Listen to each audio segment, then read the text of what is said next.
What's up, guys? This is Kaylee Johnson here with Digital Journey. If you're a person that's wanting to learn social media, maybe that's just for you personally, maybe it's for your business, this is the right place for you. Today we have the pleasure of having Anne Laffin come on the show. Anne is a marketing problem solver, strategist, and content creator who helps entrepreneurs and founders grow and amplify the inspiring work that they bring to the world. She has a 20-year marketing career working with various companies, large and small, including startups in the market research, tech, financial service, and animal health industries. In 2020, Anne decided to start Fin Marketing, a marketing consultancy for early-stage startups. Anne, thank you so much for coming on. I'm excited to have you. Thank you so much for having me. I'm excited to be here. Awesome. Well, go ahead and tell us a little bit about yourself and how you got to where you are today. Yeah. So, you've already mentioned I've been marketing for 20 years at this point, which snuck up quickly. And in the later part of my career, I had the pleasure of working for a very early stage startup. I was employee number 6. And so that's pretty early. And really found that I loved that environment. I loved the pace of it. I loved that the team was all in one room. You could see change happen really quickly, and I just gravitated towards that type of environment. And so when the opportunity presented itself where I could start my own business, which it did right in the middle of the pandemic, go figure, I jumped on it and I decided I really wanted to work with startups because I loved it so much. And so that's how I got where I am now, right? And the company that I started, Fin Marketing, that's my audience, early stage companies. Awesome. And what exactly does Fin Marketing do? I work primarily on messaging, strategy, and then I definitely help with execution. Again, because so many of these companies don't have a marketing team at all, or they don't have a ton of resources. They are usually looking for somebody to come in and help with at least a portion of the execution plan that we pull together. So, yeah, that's awesome. Very true. I know when I've worked with some smaller companies too, and the marketing segment can always be something that's a struggle because you look at other companies whose marketing strategies are so grand and think you have to live up to that. I don't have the resources to do it. It's like, there are other ways to do it, so 100%. That's something that lots of businesses need, for sure. So you talk about marketing strategy a lot. Why is marketing strategy so important? Why do we need that? Why can't we just fly by the seat of our pants? So, I guess you can, is the short answer, but here's why it's important, right? I see strategy as the container. So let's say you wanted to have some ice cream, right? Most people, you're either going to eat it out of a bowl or I suppose the container, right? But either way, it is in some vessel that keeps it contained. You usually wouldn't just dump it onto the counter and just eat it off the counter. It melts everywhere. It makes a mess. Like, it doesn't really look like ice cream anymore. If you don't have a strategy for your marketing, that's kind of the situation you find yourself in, where everything is just sort of a mess. It's scattered all over the place. It maybe doesn't really even look like marketing anymore because there's nothing to hold it together. So the strategy provides that frame for all your tactics to kind of be built upon. So that's why it really is so important. No, that's definitely key. Sometimes if you don't have a plan, you're planning to fail and you're planning to not succeed in that aspect. So you have to have some sort of structure. So what does a marketing strategy actually look like? What components do you need to take in when trying to figure out what even is a marketing strategy? Yeah, there's a couple things that I look at. And actually, before I get to the marketing strategy, I actually start with, what are we trying to accomplish as a company? Yes. So what's the overall business goal, right? What's the North Star? And I start there. And then the marketing strategy should feed into how we're going to accomplish that business goal. So I might look at and see, okay, well, we know what the business goal is. Now, do we know who our audience is? Like, are we guessing? Yes. Are we still trying to find out, right? So we need to also think about that. Where does our audience live? How can we reach them? What kind of resources do we have to actually reach them? So whether it's human capital or actual cash, right? What do we have to get there?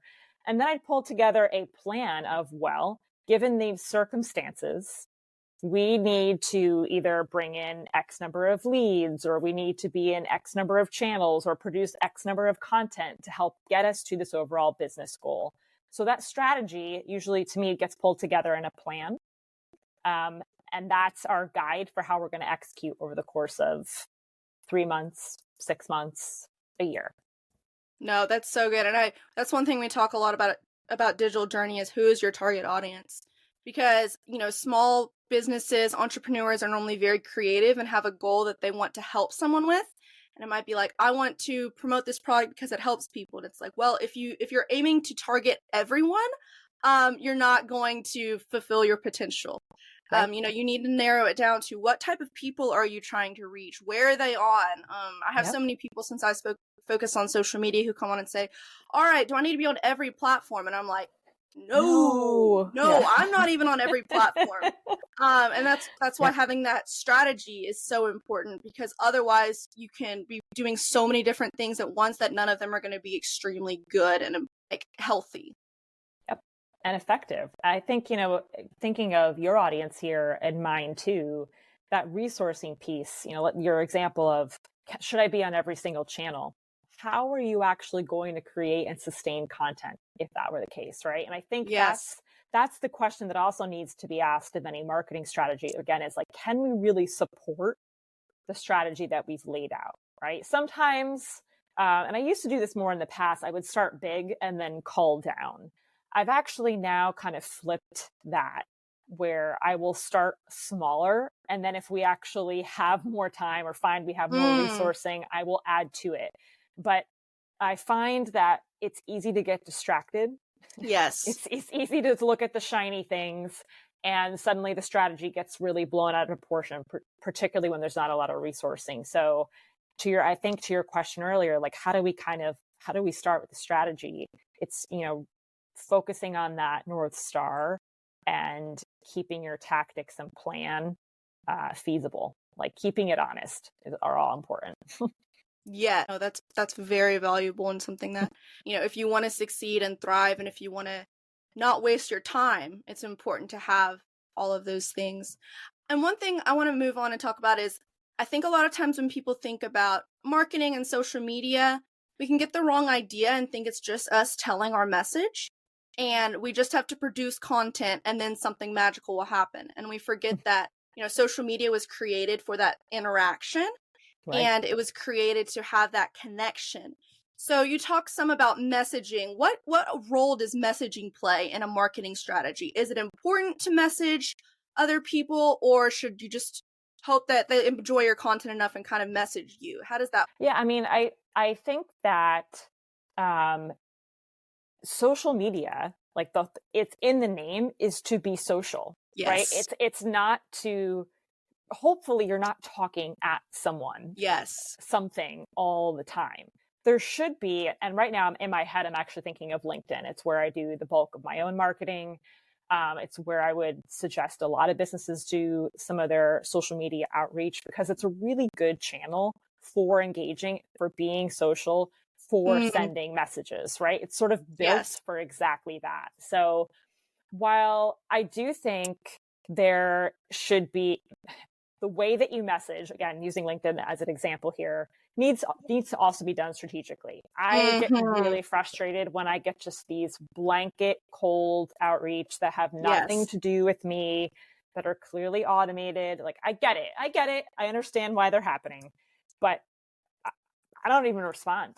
That's not like it doesn't, I just kind of glaze over, no effect on me. So I would say, if you're going to message people, whether that's through on the feed or directly, make sure there's a reason for your outreach. And more often than not, my best connections have occurred when I'm just asking for a chat. Like, it has nothing to do with selling. It has nothing to do with it's just about connection and networking. And I find, again, like, these channels are made for being social. Yes, there are times and a time and a place to highlight your product, highlight your service, but messaging is, it's a vital part of the strategy when done properly. No, I definitely agree. When I get a message from someone and it's like, oh, I noticed that you do podcasting. Do you want me to level you up to 250,000 followers? And that's Yeah. the first thing they send. I'm like, no, Yeah. no, thank you. Bye. And I just delete them and I move on. But then I've had other people message me who might be in marketing also and say, hey, not trying to sell you anything. I'd really just like to chat. And that's where some of my strongest connections have come from, of them being able to refer me to people, or me referring them, or having them come on as guest speakers, and just building that genuine connection without expecting a sale is so valuable. 100% agree. It really is. It's key. I think the more time I spend as a solopreneur, the more I realize how valuable that networking skill and your network is. So I agree. Yeah, definitely. It's something that's interesting to process through when you're creating content and figuring out, how much of it should be sales, how much of it should be informational. One thing we like to focus on is like who, take the people you're reaching as a person. Don't think of them as a number. Don't think of them as a future profit. Like, these are individual people. And we crave human connection so much that when we go on social media and we see a company or a solo entrepreneur who, you're like, oh my goodness, you actually care about me. Right. You're asking questions, not questions that are going to set you up for a sale, but because you care about me. Right. That's how you create those connections and that trust that might end up at a sale later, and it might not. But having that, even that, that trust behind your brand and that strength is so valuable, and something a lot of people don't have. I agree. I think it's even since the pandemic, that need for connection seems to be even greater. It's like we all kind of forgot how to interact and are still trying to figure it out now. So, social media, I think, can help to an extent there, and certainly can help with introductions for business and just good people to have in your network, right? It's great. I agree. It's something valuable. And I think social media is a good place, especially for, I started my business after the pandemic. And so getting into that is completely different than other people who have been running businesses before that. And so the way even learning how to run a business or learning how to grow your small business during that is so different. And I think having a marketing strategy and learning how to communicate with people differently is important, because you can talk with other small business owners who didn't focus as much on social media because maybe in-person stuff was easier. Right. But now we've swapped to that mindset of realizing that, yes, digital can be valuable. It can be overused, but it is valuable also. Like, there's no way I would have been able to fly to Connecticut to have this, conversation with you. But because it's digital, I can have that. And it's important to learn, how to ethically do that and how to do that in a healthy way. Yeah, for sure. For sure. Yeah. Well, thank you so much for coming on, Anne. This was a pleasure to hear more about marketing strategy and, why it's needed and why everyone, it's important, especially for small businesses and entrepreneurs, to have that strategy. So where can our listeners find you? Where can they reach out to you if they want to hear more about what you do? You can connect with me on LinkedIn or go to my website, finmarketingm.com.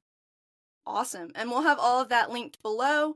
If you're, doing yard work right now or driving, don't worry about it. Don't try to take notes. We'll go ahead and have all that linked below so that when you finish up there, you can access that. And thank you so much, Anne, for coming on. It was a pleasure having you. Thank you so much. It was a lot of fun.